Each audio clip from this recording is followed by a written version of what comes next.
Welcome, viewers, back to the Atheist Roundtable with your host, David Oliverio, the Preaching Humanist. That is I, with my regular co-host, Eric and Manoj. Hello, good to have you guys back. And Eric and I went out, did some activism yesterday. We did. Little disappointing, didn't have any Christians approach us, but that's okay. We were still out there, had our signs out there of Ask an Atheist and Secular Humanism, Good Without God. So it was okay. And guest host today, here we have Megan. Hello. And this is Megan Bonner. I said it correctly. Yes. And Megan is a active person here at the Atheist Community of Austin. Yay! She is so active. And let's see, what are you right now? You are Director of Operations. And before I ask you a couple questions, Yes.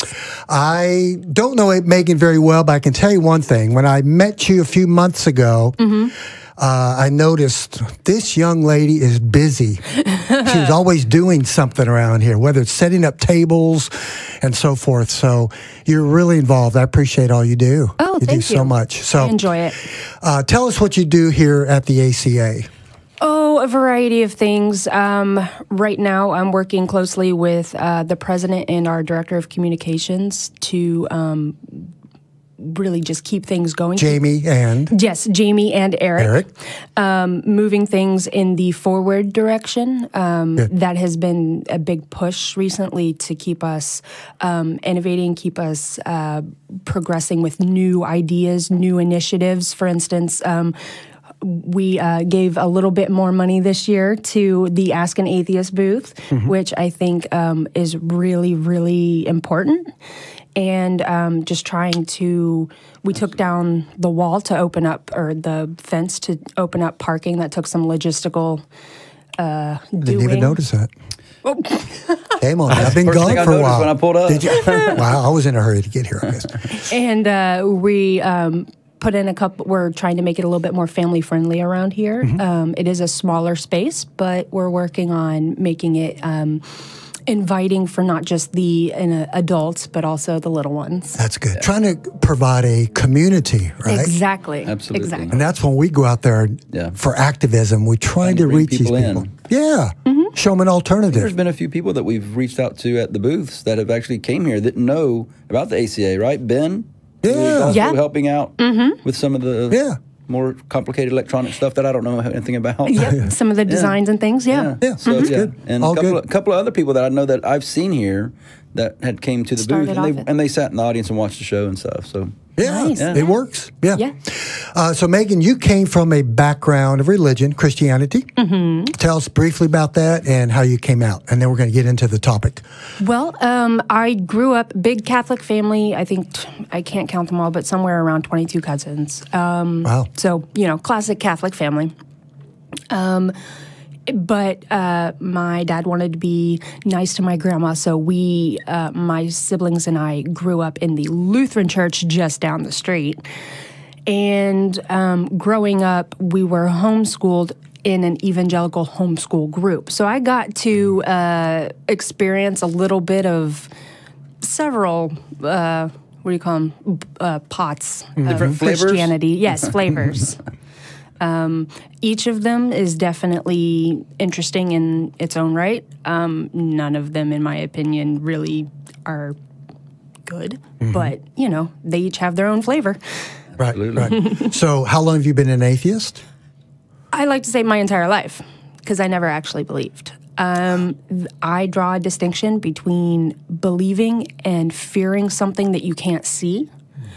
So the fear was definitely there, but it never made sense to me. And then one day early in my childhood, someone at my church made the mistake, and I call it a mistake on their part, of telling me that there were other religions out there. And as soon as that, you don't know what you don't know, especially as a child. And as soon as they said something about, other religions and we need to go out and show them Christianity, and I thought, wait, you mean there's kids out there that don't know about Jesus? Yeah, they're stuck in this other thing and they think they have the right way, but wait, hold on a second. There's kids out there like me who are who think they have the right path, who think they have the answers, but we know that they're wrong? Yes. And how long have these ideas been around? And I mean, that's all it took. And then I was like, okay, there's an option other than this, not just I'm, messed up or there's something wrong with me that I can't wrap my brain around this concept, but that, oh, okay, it's not me, it's you. And that's kind of, I guess, if you want to call that a deconversion, it was more of a getting rid of the fear. I got you. Okay. Because that's very prevalent out there. So, all right, let's get into the topic today. So, question is religion, and we're talking about religion, all the different belief systems of supernaturalism, but especially Christianity. Since we're in America, right, is it divisive? So the premise of our talk today, let's use the message I did on the cost of atheist activism when my father disowned me. So I'm sure you all read the article I wrote and the episode I did on my Preaching Humanist show on how my biological father, who's a retired pastor, he's 87 freaking years old, but he's very sharp up here, and he discovered my Preaching Humanist show, the Atheist Roundtable, my activism. He didn't know that. He just thought I was an atheist these last 30 years, a former preacher and a current atheist. But as soon as he found that out, it's over. He said, hey, it's over. No more relationship. I'm cutting you out of my life. So there's division. And the premise, again, we could use is the words of Jesus in the Bible. Jesus said, I didn't come to bring peace. I came to bring a sword to divide. To me, Christianity, religion brings a lot of divisiveness in families, in all kinds of relationships. So let's talk about that today. What areas does Christianity cause divisiveness in our communities and the world? Is there something that it doesn't cause divisiveness? I was going to say everywhere. So let's talk about it. I mean, it does, and this is your example in families and within other religions. This is what you were just saying about when you came up and found out about new religions, and they were telling you, we need to go out and we need to change their mind. They're wrong, and let's change our mind. Right. I mean, you look at it all over the world. Obviously, we all see it on the news every day. Yeah, what goes on in Israel, looks what goes on in the Middle East, Even here within our own country, it's everywhere. Look at Westboro Baptist Church. And I mean, although we've spoken about that too, they're the actual better, good Christians, but because they're obeying the Bible. They hate everybody. They hate gays, and they try to drive that wedge, into society. So I mean, what doesn't it cause? It's inherent in religion, or any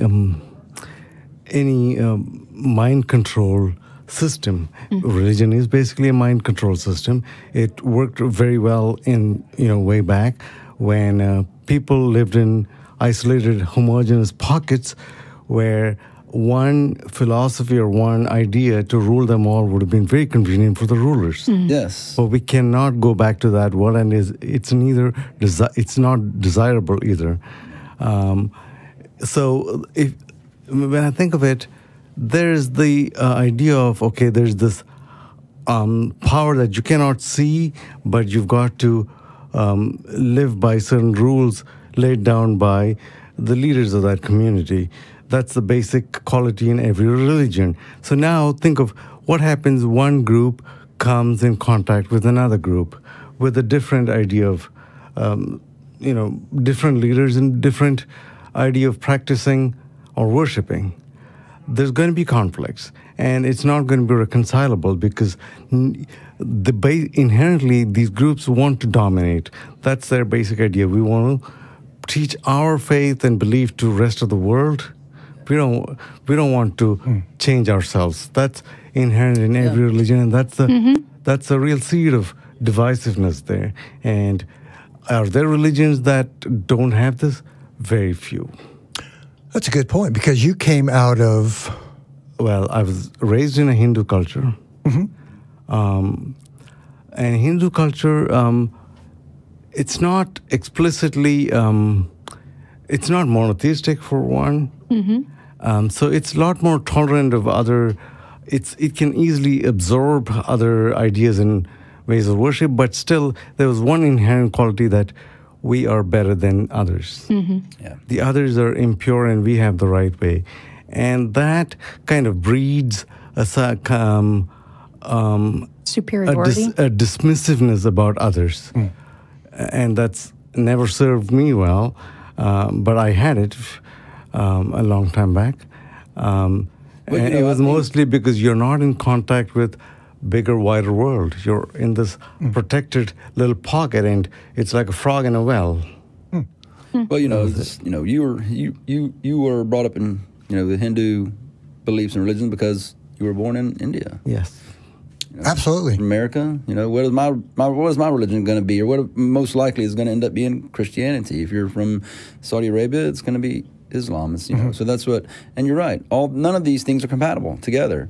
And you're talking about that on big, geopolitical worldwide things. But what about on the family level? What you talked about with your father. And I had a friend when I was living.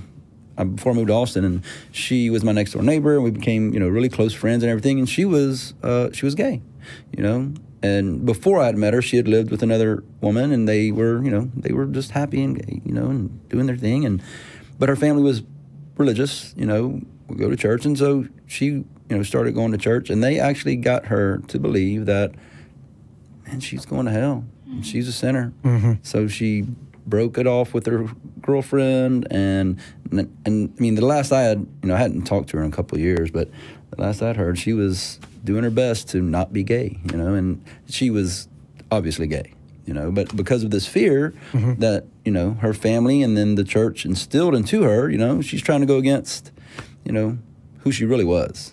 Can I just interject in here that how absurd it seems to me that as fast as our society, our culture, and our technology is progressing and evolving, we're still referring back to the morals of like goat herders from 2,000, 3,000, 4,000 years ago, who, let's be honest, they had not science, not medical knowledge, not much of anything. I mean, unless they knew some anatomy and they knew where kids came from. But that one's not that difficult to figure out. Yeah, figure that out, after you're about 10. Right. So throughout the Bible, that's a good point, but throughout the Bible, we see this division. I mean, it was from Old Testament all the way through the New Testament. And I always play devil's advocate when I talk to fellow atheists about what a Christian would think. They'll say, oh, no, this is a all-inclusive belief system. It does not exclude anybody, but it really does. I mean, it comes right down to it. It does cause major, major division. The whole thing about he that believeth not shall be cursed and damned, the whole concept of hell. And so, just ask them, is it monotheistic? If it is divisive by nature. Yeah, absolutely. There can only be one. There can only be one. Exactly, like the movie. Just like the movie, yeah. So we go back to the Middle Ages, the Crusades and so forth, this whole idea and this whole concept of divisiveness as we have absolute truth and no one else does. And then we have the violence and behavior toward other people, outsiders, because of these supernatural beliefs. Yes, it is a tribalistic quality, character. You can think of it. I mean, think of the world in which there were just lots of tribes living. And when they war with each other, what do you need? You need your own tribe to be cohesive, a good fighting unit. And what's the best way to have people come to that kind of mindset? It is one basic philosophy that everybody should accept. And that we're seeing, what are we seeing in our country here? I try not to talk about politics, but sometimes there's a major correlation of religion and politics. I mean, what are we seeing in this country? I mean, absolutely. And right now, religion is being used to purposefully divide our country through, our great orange leader. And, I mean, Jeff Sessions, they just came up with this whole task force for the protection of religious rights, which really is not about protecting religious rights. It's about discriminating against gay people and people of color and everything else, because what they're saying is that non-Christian doctrine. Exactly. If I have this truly held religious belief that in my religion, which using, the baker from Colorado is the example, well, I don't believe in gay marriage, so therefore I don't have to sell you a cake. Well, you can take that and extrapolate it out. Okay, well, I'm sure I could find somewhere in the Bible where it says, I don't like brown people, therefore I don't have to sell shit to brown people. It's just a way to use it to discriminate. And again, it just divides people. There's nothing about it that brings people together. The only people it brings together are the people who hold those same bad beliefs, Yeah. That's why we have to fight these bad beliefs. Yeah, and it just shows you that these things came at a time and from cultures where life was tribalistic. That was a mode of living, right? Because you don't have to accept a variety of kinds of people, opinions. You don't have to cater to all that. You just go with the dominant culture and the dominant personalities in a tribe. And I think of division in our country as far as women's rights. What about that? I mean, women's right to their own body, this whole abortion issue and all that, right? I mean, would it be an issue if it were not for these divisive belief systems in this country? I think there would definitely still be some cultural divisiveness, just because I think when you get down to it intellectually, we are always going to have to find something to be divisive about. But the Bible in particular definitely gives people the backing that they think they need to say, no, I have the answer, and this is right and this is wrong, and you go sit in the corner and you go cook me some dinner, and yeah, and don't talk in church, and don't even get me started, and submit to the man at home. You're a wife. Oh, I am. And do you like Ephesians chapter 5 and Ephesians chapter 6? I am husband's head of the wife? No. And my husband knows that if he were to bring any of those things up, he would be cooking himself dinner. And the only reason I cook dinner is we've had some experiences where if he cooks, we're all dead. So. Nobody eats much. No. Well, saying that, I think even they recognize how that absurd. Is divisive and absurd is, because when you look at the marriage ceremony, and it used to be, within the ceremony they would say, to the bride, do you agree to honor and obey your husband?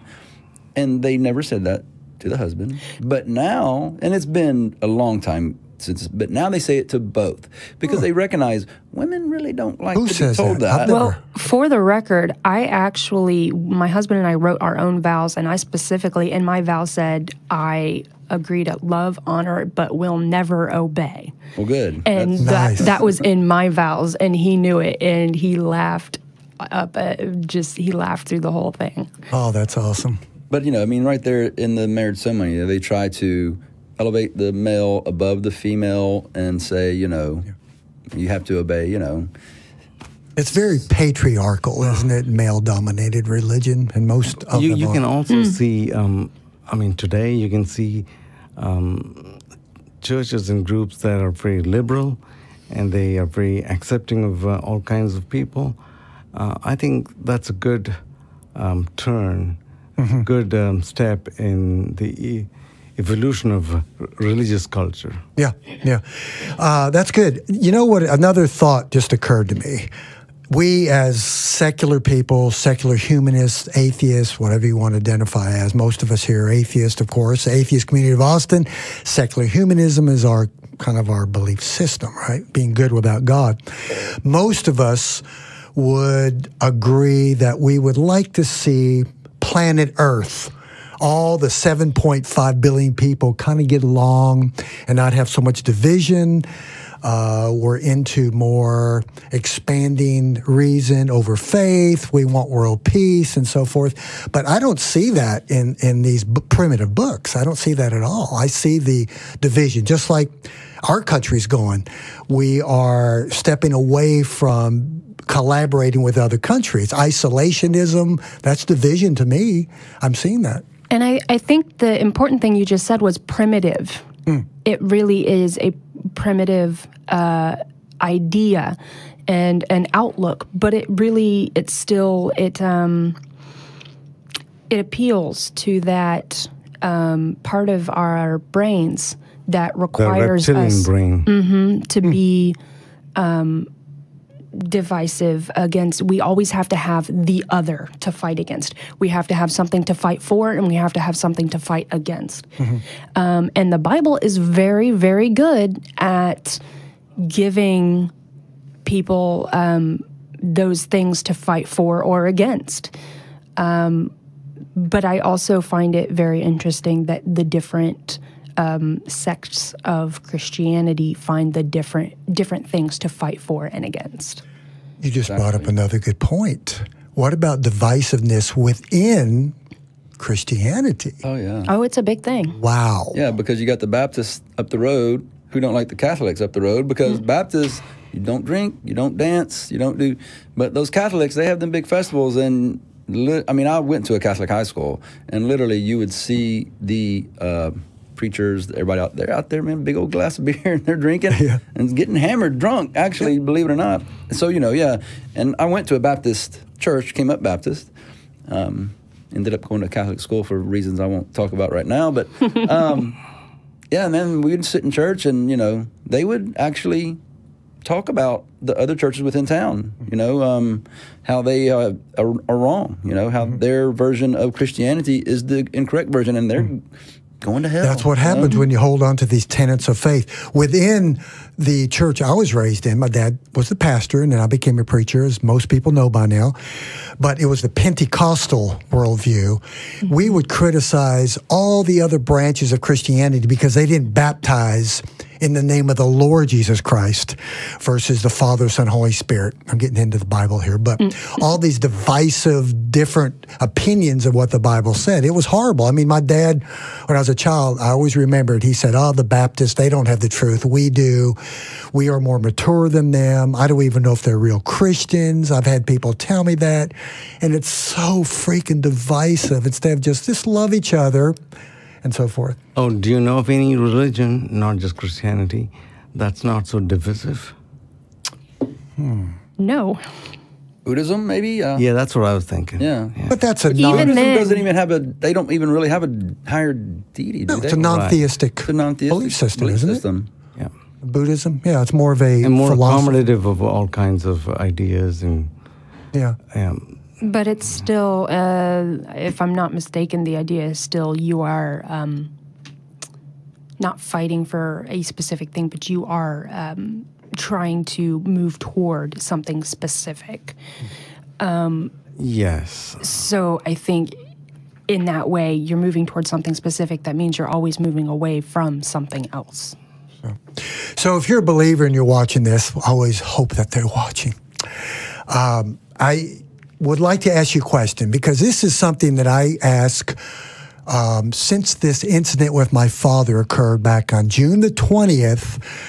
I ask Christians, and when I tell them what happened, was my father obeying the words of Jesus, being so divisive? Is he a real Christian, or is he just pure immoral for doing something so immoral? Because I have a 33-year-old daughter and a 33-year-old son, 2 grandkids, and so forth. They're Christians, and I'm an atheist activist. They know that, but we love each other. I have not repudiated them, excommunicated them, but yet my father did that to me, right? So we just love each other. We don't talk about our differences because we're family. That's my opinion. Some atheists will debate their family members. To me, I've tried it doesn't work. But so the question is my father just obeying what Jesus said in Matthew 10 and Luke 12 about the sword, the dividing of father and the son?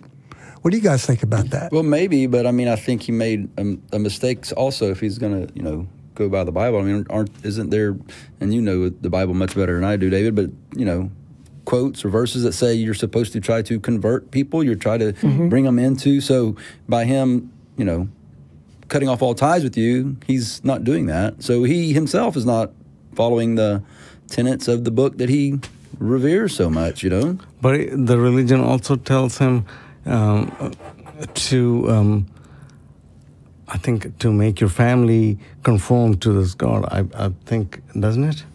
Well, it says Jesus said, you have to put me first. Count the cost, take your cross and follow me. If you cannot love me more than your children, your father, your mother, you cannot be my disciple. All his implication was, in the Bible, was to put him, this God, above anybody else. And if you can't put him number one, you're not worthy of me. Well, I was just thinking, which Jesus are we following? Because Jesus, from all the verses that I was raised with, and there are contradictions everywhere. And so you can pick and choose what you want to follow. Now, that doesn't mean that you can't be convinced to pick one over the other, whether you like it or not.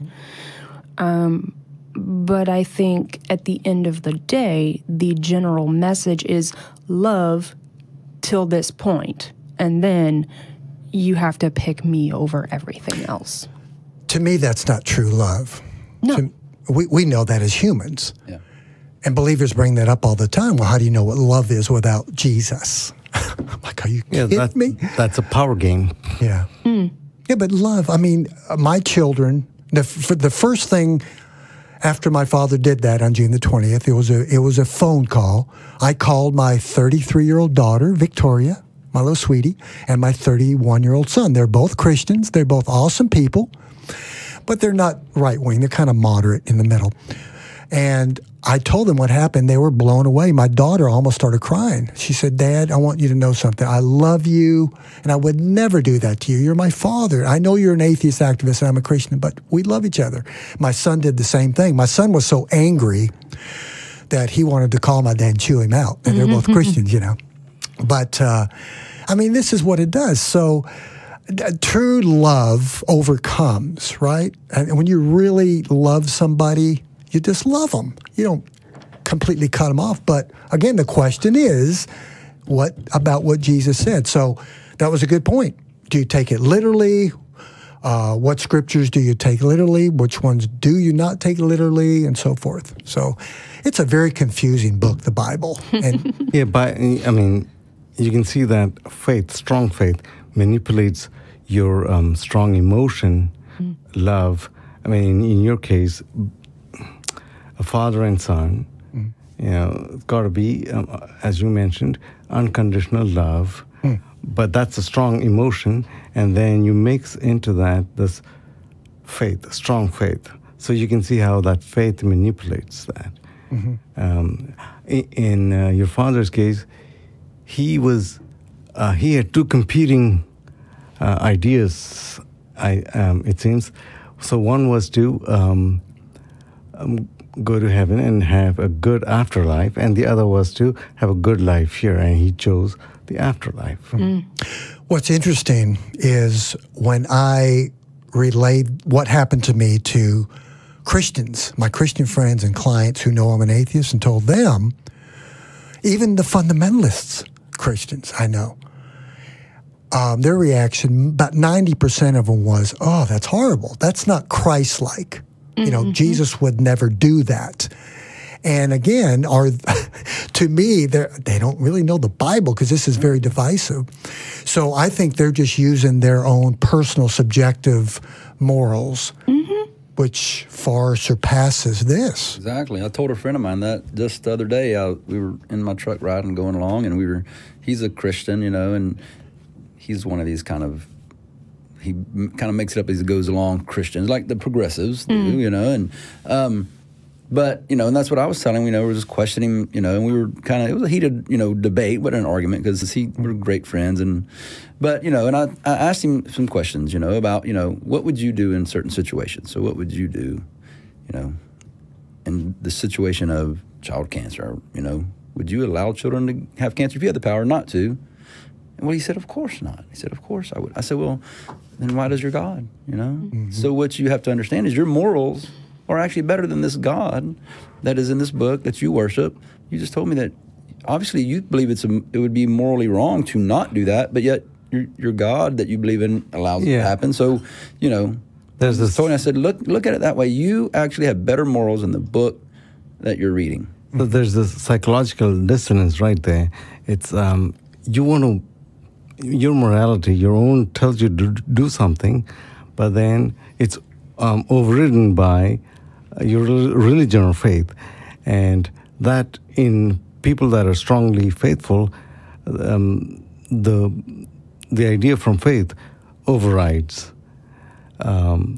So there's this common humanity in us, and then there's these cultural ideas like religion that's a layer on top of that, and you kind of defer to that particular thing, that particular higher cultural learning. Yeah.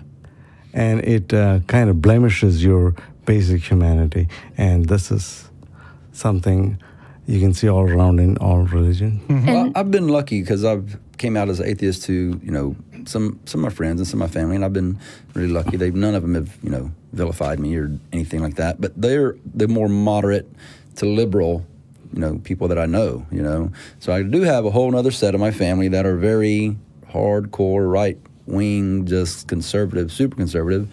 And not that I'm avoiding it, but I just haven't had the opportunity or whatever. So I'm wondering what's going to happen when they find out. They don't know you're an atheist? At all. No. And I'm talking about super hardcore right-wing people. So like I said, I'm not avoiding telling them. I just haven't had an opportunity or in any sort of context to bring it up. But I think that I'm gonna have some problems. Hey, just pick a T-shirt with the right theme for your next Thanksgiving. A T-shirt with the right theme? Yeah.